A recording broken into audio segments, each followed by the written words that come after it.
नमस्कार सभी को। मैं दीपेंद्र सोलंकी आप सभी का ऑनलाइन क्लासेस में हार्दिक स्वागत और अभिनंदन करता हूं। आज हम पढ़ेंगे बीएससी पार्ट सेकंड का एक टॉपिक सेल वॉल। यह बोटनी पेपर थर्ड के अंदर यह आता है। सेल वॉल यानी कोशिका भित्ति। यह पादप कोशिकाओं का एक महत्वपूर्ण लक्षण है। तो इस पादप कोशिकाओं के अलावा ये कुछ शैवालों में भी पाई जाती है और कवक के अंदर भी यह पाई जाती है। तो बहुत सारे जीवों के अंदर यह पाई जाती है और अलग अलग प्रकार से इसकी स्ट्रक्चर होती है। तो आज मुख्यतः हम पादप कोशिकाओं में पाई जाने वाली सेल वॉल का हम अध्ययन करेंगे। पादप कोशिकाओं का एक महत्वपूर्ण लक्षण है। पादप कोशिकाओं को जब जंतु कोशिकाओं से अलग किया जाता है, उन्हें विभेदित किया जाता है, तो सबसे पहले जिन लक्षणों की बात होती है उसमें प्रमुखता से आता है सेल वॉल। कि पादप कोशिका में सेल वॉल उपस्थित पाई जाती है, जबकि जंतु कोशिकाओं में सेल वॉल उपस्थित नहीं पाई जाती है। इसी आधार पर पादपों और जंतुओं में मुख्य रूप से विभेदन किया गया है। यहाँ पर आप देख सकते हो सेल वॉल को समझने के लिए यहाँ पर कुछ पादप कोशिकाएं हैं जो आपस में जुड़ी हुई हैं। ये पादप कोशिकाएं जब जुड़ी हुई है, यहाँ पर हम दो कोशिकाओं की अगर बात करें तो प्रत्येक दो कोशिका के बीच में एक कॉमन वॉल पाई जाती है। इन दोनों कोशिकाओं के बीच में भी कॉमन वॉल पाई जाती है। तो दो कोशिकाओं के बीच में जो संयुक्त भित्ति होती है, जिस पर दोनों कोशिकाओं का अधिकार होता है, इन दोनों की संयुक्त भित्ति या कॉमन वॉल को हम कहते हैं मिडल लेमिला कहते हैं। तो यहाँ से हमारी सेल वॉल प्रारंभ हो जाती है। तो सेल वॉल का सबसे प्रमुख भाग है मिडल लेमिला, जो कि दो कोशिकाओं के बीच की संयुक्त भित्ति होती है या कॉमन वॉल होती है। इस मिडिल लेमिला के जस्ट अंदर की तरफ जो आपको व्हाइट कलर से देख रहे हो, ये है primary cell wall. Primary wall या प्राइमरी सेल वॉल। तो मिडिल लेमिला संयुक्त भित्ति होती है। प्राइमरी वॉल जो है ये प्रत्येक कोशिका की स्वयं की होती है। इस मिडिल लेमिला के अंदर ये व्हाइट कलर से प्राइमरी वॉल ये इस कोशिका की है, ये व्हाइट कलर से प्राइमरी वॉल इस कोशिका की है। यानी मिडिल लेमिला संयुक्त भित्ति है, जबकि प्राइमरी वॉल जो है यह मिडिल लेमिला के जस्ट अंदर स्थित होती है और प्रत्येक कोशिका की स्वयं की भित्ति होती है। इस प्राइमरी वॉल के भीतर या ग्रीन कलर से देख सकते हो, यह होती है सेकेंडरी सेल वॉल। तो प्राइमरी सेल वॉल के जस्ट भीतर जो है जो भित्ति होती है वह सेकेंडरी सेल वॉल होती है। यह भी प्रत्येक कोशिका की स्वयं की होती है। यानी कहने का तात्पर्य यह है कि मिडल लेमिला जो है यह कॉमन भित्ति होती है, क्योंकि प्राइमरी सेकेंडरी और कई बार टर्सरी वॉल भी पाई जाती है। ये सभी जो है सेल वॉल की ऐसी भित्तियां हैं जो कोशिका की स्वयं की होती है। सबसे बाहर मिडल लेमिला, उसके अंदर प्राइमरी वॉल और उसके अंदर सेकेंडरी वॉल। और उसके पश्चात ये जो ब्लू कलर से लाइन देख रहे हो, यह है प्लाज्मा मेम्ब्रेन। और यह प्लाज्मा मेम्ब्रेन जो है कोशिका द्रव्य और विभिन्न कोशिकांगों के घेरे होते हैं। तो यह है कोशिका जो कि प्लाज्मा मेम्ब्रेन से घिरी हुई होती है और सारे साइटोप्लाज्म और विभिन्न कोशिकांग इसके अंदर स्थित है। तो इस सेल मेम्ब्रेन के बाहर सेकेंडरी वॉल है, उसके बाहर प्राइमरी वॉल है और उसके बाद में मिडल लेवल है। तो ये है कोशिका के अंदर कोशिका भित्ति का विन्यास, किस प्रकार से कोशिका भित्ति की स्थिति होती है। यहाँ पर सबसे याद रखने लायक ये है कि सेकेंडरी सेल वॉल अंदर होती है, प्राइमरी उसके बाहर होती है और सबसे बाहर होती है मिडल लेवल। अगर हम सेल वॉल की अच्छे से बात करें कि सबसे पहले किसने देखा था, तो रॉबर्ट हुक ने 1665 के अंदर कोर्क की कोशिकाओं का अध्ययन किया था। तो कोर्क की पतली सी परत ली थी और उसको जब उसने ऑब्जर्व किया था तब एक्चुअल में उन्होंने उसके अंदर सेल वॉल को ऑब्जर्व किया था। वहां पर कोशिका भित्ति ही उपस्थित थी। कोशिका के मुख्य अवयव कोशिका झिल्ली, प्लाज्मा मेम्ब्रेन या कोशिका द्रव्य की बात करें वो वहां पर उपस्थित नहीं थे। तो उन्होंने डेड सेल का अध्ययन किया था और केवल सेल वॉल देखी थी और इन्हीं सेल वॉल को देखकर और उन्होंने उसे सेल नाम दिया था। एक्चुअल में रॉबर्ट हुक ने सेल वॉल देखी थी जिसे उन्होंने सेल नाम दिया था। 1804 के अंदर पॉल रुडोल्फी एंड लिंक ने यह प्रूव किया कि प्रत्येक पादप कोशिका जो है उसकी स्वयं की स्वतंत्र सेल वॉल होती है। यानी उससे पहले तक यह नहीं था। उन्होंने बताया कि प्रत्येक कोशिका जो है प्रत्येक कोशिका की स्वयं की सेल वॉल होती है जो कि स्वतंत्र रूप से स्थित होती है। और सेल वॉल जो है कोशिका के बाहर सेल्स होती है, उसके बाहर स्थित एक संरचनात्मक परत होती है और इसकी स्थिति सेल मेम्ब्रेन के बाहर स्थित जैसा कि हमने पहले वाले डायग्राम में पढ़ा था कि सेल वॉल जो है ये सेल मेम्ब्रेन के बाहर स्थित एक लेयर होती है और यह बहुत ही टफ होती है, मजबूत होती है, फ्लेक्सिबल होती है और रिजिड होती है, दृढ़ होती है और यह सेल को स्ट्रक्चरल सपोर्ट में प्रदान करती है और सुरक्षा भी प्रदान करती है।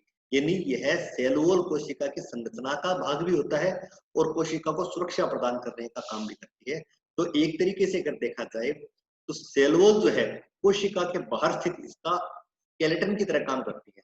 जैसे एनिमल्स में होता है स्केलेटन सिस्टम, जो कंकाल तंत्र जो है भीतर की तरफ होता है, वैसे अगर पादपों की अगर बात किया जाए तो कोशिका के बाहर स्थित सेल वॉल का जो आवरण है एक तरीके से कंकाल की तरह कार्य करता है।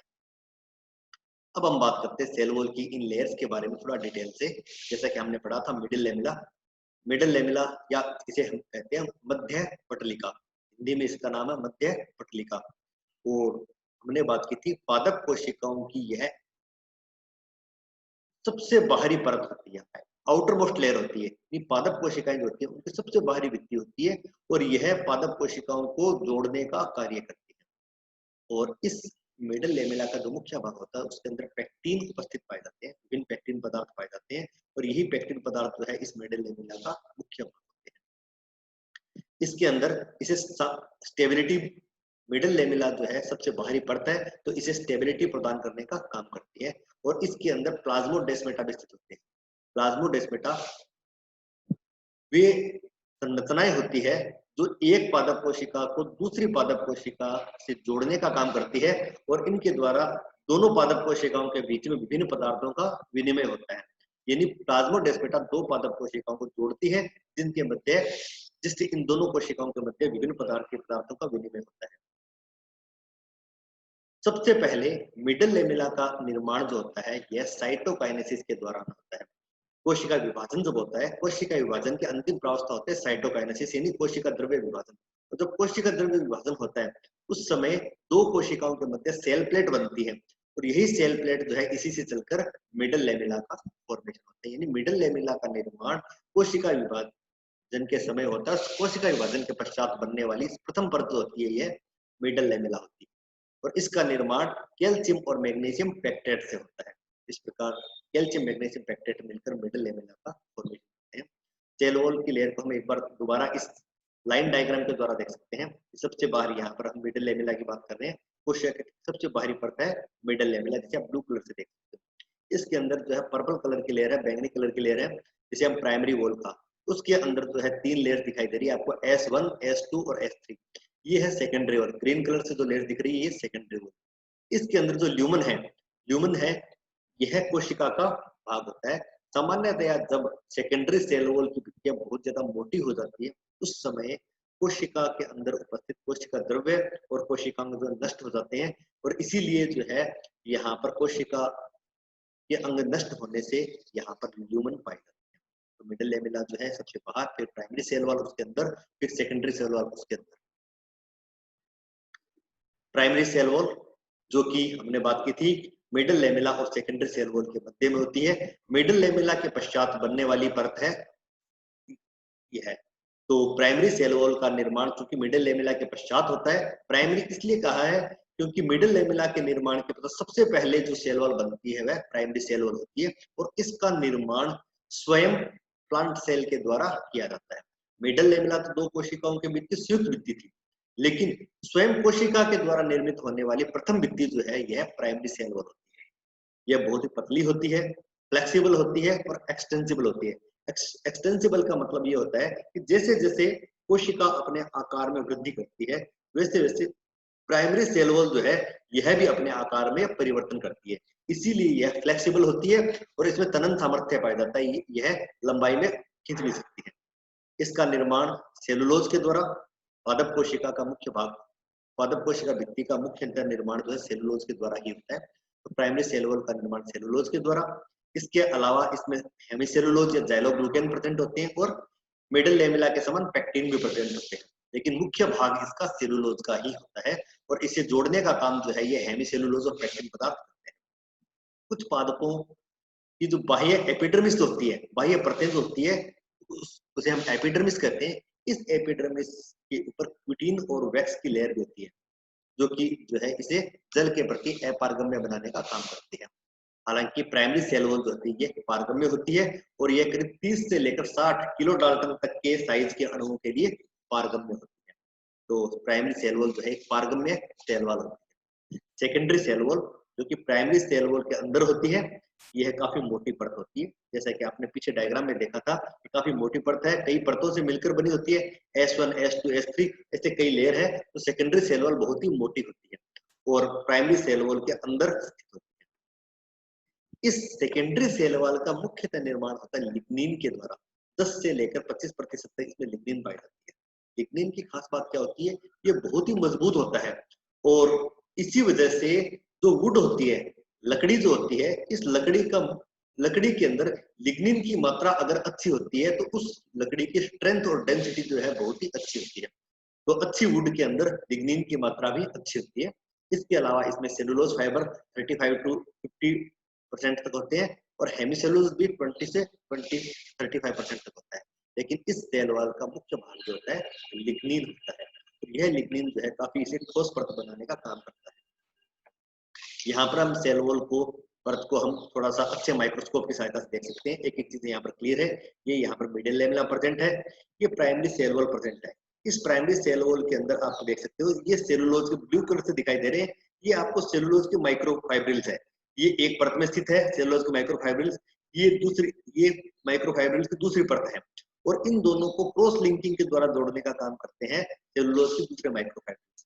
तो यहाँ पर ये समानांतर स्थित है और ये यहाँ पर क्रॉस लिंकेज में स्थित है और इन्हें जोड़ने का काम जो है क्रॉस लिंकिंग ग्लाइकेंस, ये ग्लाइकेंस जो है ग्रीन कलर दिखाई दे रहे हैं, ये ग्लाइकेंस है, ये क्रॉस लिंकिंग के द्वारा इन्हें जोड़ने का काम करते हैं। तो सेलुलोज माइक्रोफाइब्रिल्स को जोड़ने का काम गम की तरह, गोंद की तरह जोड़ने का काम जो है ये क्रॉस लिंकिंग ग्लाइकेंस के द्वारा किया जाता है।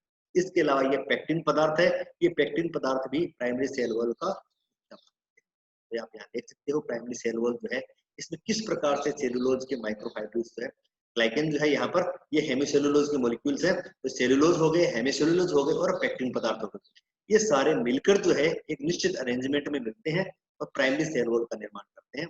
और सबसे अंदर की तरफ होती है प्लाज्मा मेम्ब्रेन। तो प्लाज्मा मेम्ब्रेन जो है इसके बाहर प्राइमरी सेल वॉल और फिर मिडल सेल वॉल की मुख्य कार्य जैसा कि हम बात कर चुके हैं, ये इसे दृढ़ता प्रदान करते हैं, इसे मजबूती प्रदान करते हैं। सेल वॉल ही इसका बाह्य कंकाल होता है कोशिका का, तो इसे दृढ़ता और मजबूती प्रदान करने का कार्य करते हैं। पादप कोशिका के बाहर ये फिजिकल बैरियर का भांति कार्य करते हैं। यानी सबसे पहले किसी पादप कोशिका के अंदर किसी पदार्थ को प्रवेश करना है या किसी पदार्थ को पादप कोशिका से बाहर निकलना है, तो ये जो है एक फिजिकल बैरियर के भांति काम करने का कार्य करती है। कई बार क्या होता है कि ओस्मोटिक प्रेशर की वजह से क्या होता है कि पादप कोशिका के अंदर पानी प्रवेश करता है। तो पादप कोशिका के अंदर जब पानी प्रवेश करता है तो कोशिकाएं धीरे धीरे फूलने लग जाती हैं और अगर इसके चारों तरफ सेल वॉल नहीं होगी तो ये अत्यधिक मात्रा में फूल जाएंगी और फाइनली बर्स्ट हो जाएंगी, यानी फट जाएंगी। तो ओस्मोटिक प्रेशर की वजह से कोशिकाएं अधिक नहीं फूले और फाइनली फट नहीं जाए, इसलिए यह इसे सेल वॉल इसे बचाने का कार्य करती है। और सेल वॉल जो है कोशिका को बाहर से जो सिग्नल प्राप्त होते हैं उन सिग्नल्स को प्रमोट करने का काम करती है। यानी कोशिकाओं को बाहरी वातावरण से जो भी सिग्नल प्राप्त होते हैं उन सिग्नल को रिसीव करने में और उन्हें प्रमोट करने में सेल वॉल जो है हेल्प करती है। तो ये आज हमने पादप कोशिका की सेल वॉल पढ़ी कि पादप कोशिकाओं का मुख्य भाग जो है ये कोशिका भित्ति, बाह्य आवरण कोशिका भित्ति से बना होता है जो कि इसका मुख्य भाग होता है। मिडल लेमेला सबसे बाहरी परत, प्राइमरी सेल वॉल, उसके अंदर फिर सेकेंडरी सेल वॉल, और जैसा कि हमने पढ़ा यह इसे दृढ़ता और मजबूती प्रदान करती है और मुख्यतः यह सेलुलोज की बनी। तो आज की कक्षा में हम इतना ही पढ़ेंगे। धन्यवाद सभी को बहुत बहुत।